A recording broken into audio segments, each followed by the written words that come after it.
பருப்பை நல்லா கழுவியாச்சு. பருப்பை கழுவிட்டு வெங்காயம், தக்காளி, பூண்டு, பச்சை மிளகாய் எல்லாத்தையும் போட்டு கொதிக்க விட வேண்டியதான். எல்லாத்தையும் போட்டாச்சு. அடுப்பை பற்றிட்டு எல்லாத்தையும் போட்டாச்சு. அடுப்பை பற்ற வச்சிட வேண்டியதான். அடுப்பை பற்றி வச்சு பெருங்காயம் லாஸ்ட்டில் எடுத்து வச்சிங்க. பெருங்காயம் போடணும். கருவேப்பிலை லாஸ்ட்டில், பட்டை மிளகா, அதுக்கப்புறம் கடுகு எல்லாத்தையும் தாளித்து அதில் போட வேண்டியதான். மெயினாக மஞ்சத்தூள் போடலை பாருங்கள். மஞ்சத்தூள் போட்டுருங்க. நல்ல முருங்கைக்கீரையை நம்ம உருவி வச்சுருக்கோம். இது லாஸ்ட்டில் போட வேண்டியதான். முருங்கைக்கீரையை நல்லா கொதித்து வந்துட்டுருக்கு. நல்லா கொதிக்கட்டும். தண்ணி கொஞ்சம் நிறையா வைங்க. தண்ணி நிறையா வச்சா தான் கொதித்து நீராவியாக போயிடும். கொஞ்சம் வத்தின சிறுக்கு லாஸ்ட்டில் பாலை ஊற்றிட்டு கீரையை போட்டுற வேண்டியதான். முடிஞ்சு. நல்லா பருப்பு கீரை நல்லா வெந்துக்கிட்டு இருக்குது. வேகட்டும். அப்படியே மீனுக்கு மசாலாவை போட்டுருவோம். ஃபஸ்ட்டு கொஞ்சோண்டு இஞ்சி பூண்டு போட்டுருவோம். இஞ்சி பூண்டு போட்டு கொஞ்சோண்டு மிளகாத்தூள், ஒரு நார்மலாக உங்களுக்கு எவ்வளோ காரம் வேணுமோ அவ்வளோ காரமாக நார்மலாக மீன் போட்டு மஞ்சத்தூளை போட்டு கொஞ்சோண்டு கார்ன்ஃப்ளவர் போடுவோம். கார்ன்ஃப்ளவர் போடலாம், போடாமல் இருக்கலாம். கார்ன்ஃப்ளவர் போட்டுங்க. கொஞ்சம் முறுமுறுப்பாக இருக்கும். கொஞ்சோண்டு ஜீரகத்தூள், லைட்டாக ஜீரகத்தூள் எல்லாத்தையும் போட்டு கொஞ்சோண்டு கருவேப்பிலை போட்டுங்க. சூப்பராக இருக்கும் மீன் வறுவல். எல்லாத்தையும் போட்டாச்சு.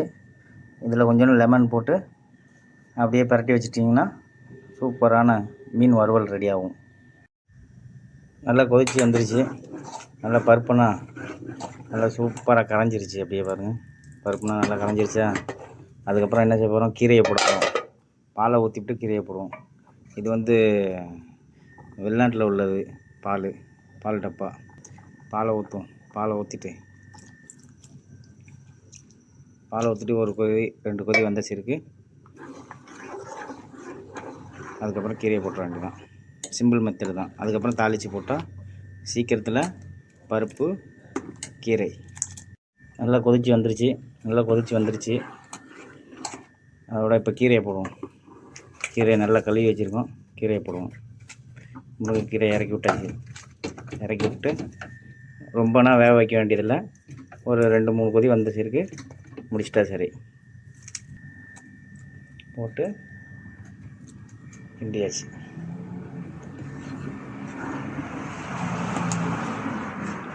கொஞ்சோண்டு பெருங்காயத்தூள் லாஸ்ட்டில் போட்டுங்க. அந்த கீரை வாடை வராமல் இருக்கும். பச்சை வாடை வராமல் இருக்கும். அவ்வளோதான். இப்போ அடுத்தது சின்ன இது அப்படியே வச்சு தாளிக்க ஆரம்பிச்சிடும். அடுப்பில் வச்சாச்சு. எண்ணெயை ஊற்றிக்குவோம். எண்ணெயை ஊற்றிக்கியாச்சு.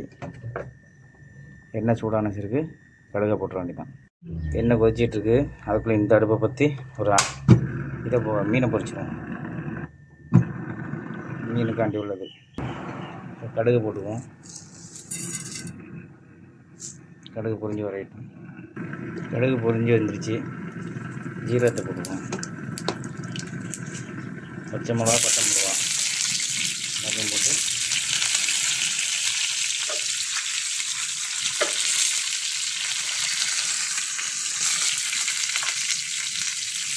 லாஸ்ட்டில் கொஞ்சோண்டு பெருங்காயத்தூள் போட்டுக்கிட்டு போட்டாச்சு. முடிஞ்சு. பெருங்காயத்தூள் இது தாளித்து மேலே தூக்கி போட்டு ஒரு கிண்டியாச்சு. இப்போ அடுத்தது நம்ம மீனை பொரிச்சிக்குவோம். புதினா எடுத்து பருப்புக்கு போடுவோம். பிச்சு கொஞ்சோண்டு போட்டுக்குவோம். போட்டாச்சு. அவ்வளோதான். பருப்பு கீரை ரெடி ஆயிடுச்சு.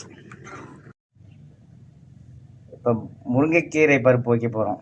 அதுக்கு தேவையான பொருள் வெங்காயம், தக்காளி, பச்சை மிளகா, கருவேப்பிலை, பூண்டு, பால்